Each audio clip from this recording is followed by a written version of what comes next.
AP ప్రజలంతా ఒక విషయాన్ని బాగా ఆలోచించుకోండి. అమరావతి ప్రజలు కూడా ఆలోచించండి. మరీ ముఖ్యంగా అమరావతి ప్రాంతంలోని మహిళలు కూడా ఆలోచించండి. కృష్ణబాబు సాక్షి మీడియాలో చేసిన ఆ కామెంట్ అక్కడితో ఆపి ఉంటే కొన్ని లక్షల మంది చూసి ఉండేవాళ్ళేమో, అంతటితో ఇష్యూ అయిపోయి ఉండేది. కానీ ఆ తర్వాత ఏం జరిగిందో ఆలోచించండి. అమరావతి ప్రాంతంలోని మహిళలు కూడా ఆలోచించండి. తెలుగుదేశం పార్టీ కావచ్చు, తెలుగుదేశం పార్టీ మీడియా మీ పట్ల కన్సర్న్తో, మీ మీద సానుభూతితో, మీ గౌరవ మర్యాదలు కాపాడాలన్న ఉద్దేశంతో ఇంత రచ్చ చేసిందా, లేకుంటే మరో ఉద్దేశంతో చేసిందా అనేది బాగా ఆలోచించండి. ఏపీ ప్రజలు మొత్తం కూడా ఇంకో విషయాన్ని కూడా ఆలోచించుకోవాలి. ఓ రెండు విషయాల్ని బాగా ఆలోచిస్తే తెలుగుదేశం పార్టీ ప్రభుత్వం ఎందుకు ఇలా చేస్తుంది అన్నది చాలా క్లియర్గా అర్థమవుతుంది. ప్రజల మీద ప్రేమతోనా, జగన్మోహన్ రెడ్డి మీద వ్యతిరేకతతోనా అన్నది క్లియర్గా అర్థమవుతుంది. అధికారంలోకి వచ్చిన తొలి నెల రోజుల్లోనే చంద్రబాబు నాయుడు గారు ఏమన్నారు, మళ్ళీ జగన్ వస్తే పరిస్థితి ఏంటి అని పారిశ్రామికవేత్తలు అడుగుతున్నారు అని చెప్పారు. సరే, ఎక్కడన్నా ఒక పారిశ్రామికవేత్త, తెలుగుదేశం పార్టీకి అనుకూలమైన పారిశ్రామికవేత్త మళ్ళీ జగన్మోహన్ రెడ్డి వస్తే ఏంటి సార్ పరిస్థితి అని అడిగిండవచ్చు. కానీ ఒక ముఖ్యమంత్రిగా ఉన్నవారు, ఒక రాష్ట్రానికి మంచి బ్రాండ్ తేవాలి, ఈ బ్రాండ్ వాల్యూని కాపాడాలి అనుకున్న ముఖ్యమంత్రి బహిరంగ వేదికల మీద, మీడియా ముందు, బహిరంగ సభల్లోకి వచ్చి మళ్ళీ జగన్మోహన్ రెడ్డి వస్తే పరిస్థితి ఏంటని పారిశ్రామికవేత్తలు అడుగుతున్నారని చెప్తారా? అలా చెప్పడం వల్ల ఇంకా డ్యామేజ్ ఎక్కువ ఉంటుందన్న విషయం చంద్రబాబు నాయుడు గారికి తెలియదా? తెలుసు. కానీ చంద్రబాబు నాయుడు గారికి ఇక్కడ పరిశ్రమలు రావడమో, లేకుంటే ఏపీ బ్రాండ్ వాల్యూ పెరగడమో ఆయన ఉద్దేశం కాదు. ఆయన టార్గెట్ మొత్తం ఎలాగైనా సరే జగన్మోహన్ రెడ్డిని, వైఎస్ఆర్సీపీని ఇక్కడ లేకుండా చేయాలి, అప్పుడు రాజ్యం అంతా మనదే అయిపోతుంది, మనల్ని ప్రశ్నించేవారు ఎవరు ఉండరు అన్నది ఆయన కాన్సెప్ట్. సేమ్ ఇక్కడ అప్లికేబుల్.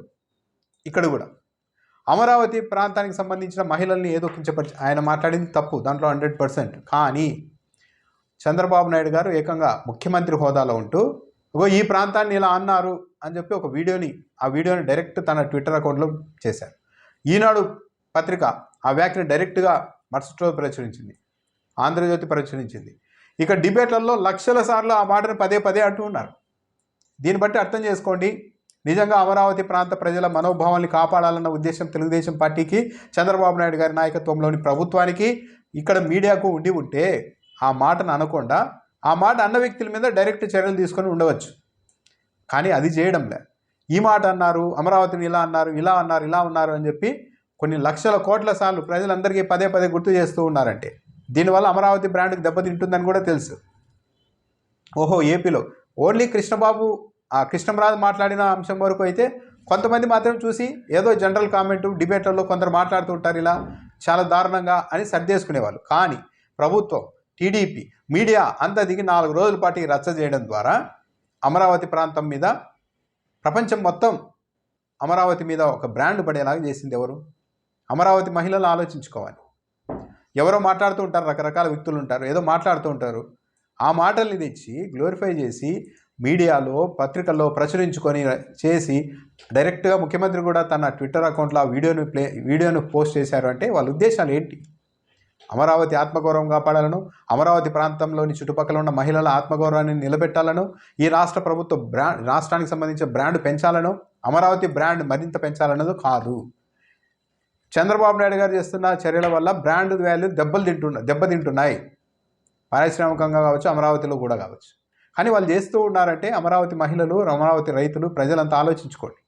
కేవలం జగన్మోహన్ రెడ్డిని, వైఎస్ఆర్ కాంగ్రెస్ పార్టీని దెబ్బ కొట్టాలి, తనను ప్రశ్నిస్తున్న సాక్షి మీడియాని అణిచివేయాలి, ఇదొక అదునుగా తీసుకోవాలి, అవకాశంగా తీసుకోవాలి అన్న ఉద్దేశంతో తప్పించి నిజంగానే ప్రభుత్వానికి ఈ రాష్ట్రానికి సంబంధించిన బ్రాండ్ కానీ, అమరావతి బ్రాండ్ కానీ పెంచాలి అని అనుకుంటే ఎవరో ఒక వ్యక్తి చేసిన వ్యాఖ్యల్ని తీసుకొని వచ్చి పత్రికల్లో రాసుకొని కొన్ని లక్షల కోట్ల సార్లు పదే పదే దాని మీద ఈరోజు కూడా డిబేట్లు పెట్టి రకరకాలుగా మాట్లాడిస్తూ ఉన్నారంటే ఆ ప్రాంతం మీద వ్యతిరేక ప్రచారం చేస్తున్నది ఎవరో కాస్త కామన్ సెన్స్తో ప్రతి ఒక్కరు ఆలోచించుకోండి.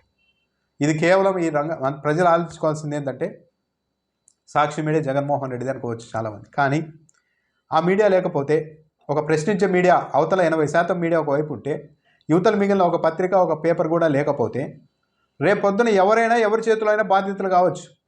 తెలుగుదేశం పార్టీ నాయకులే తెలుగుదేశం పార్టీ వాళ్ళని చంపుకుంటున్నారు కదా.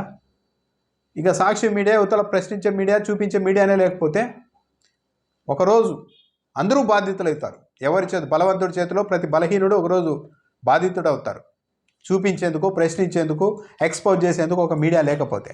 కాబట్టి సాక్షి మీడియా అన్నది జగన్మోహన్ రెడ్డి అయి ఉండొచ్చు, కానీ వైసీపీకి మద్దతుగా ఉండొచ్చు, కానీ దానివల్ల ఇక్కడ ప్రజలకు ఈవెన్ తెలుగుదేశం పార్టీలోని బలహీనులకు కూడా, తెలుగుదేశం పార్టీ ప్రభుత్వంలో అన్యాయానికి గురవుతున్న తెలుగుదేశం పార్టీ నాయకులకు కూడా సాక్షి అన్నది ఉపయోగపడుతుంది, ప్రజలకు ఉపయోగపడుతుంది, బడుగు బలహీన వర్గాలకు ఉపయోగపడుతుంది. కాబట్టి రాష్ట్ర ప్రభుత్వం ఏ ఉద్దేశంతో ఈ పనులు చేస్తుందో ఒకసారి ప్రజలు గమనించాలి. బ్రాండ్ వాల్యూ పెంచాలి అమరావతికి అనుకుని ఉంటే ముఖ్యమంత్రి గారు ఎవరో ఒక వ్యక్తి ఒక డిబేట్లో చేసిన వ్యాఖ్యని ఇంతగా ప్రచారం చేయించి ఉండేవారు కాదు.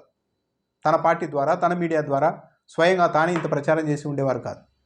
పారిశ్రామికవేత్తలు భయపడుతున్నారు జగన్ వస్తే ఏంటి అని ఎవరో అన్నారో లేదో కూడా తెలియదు.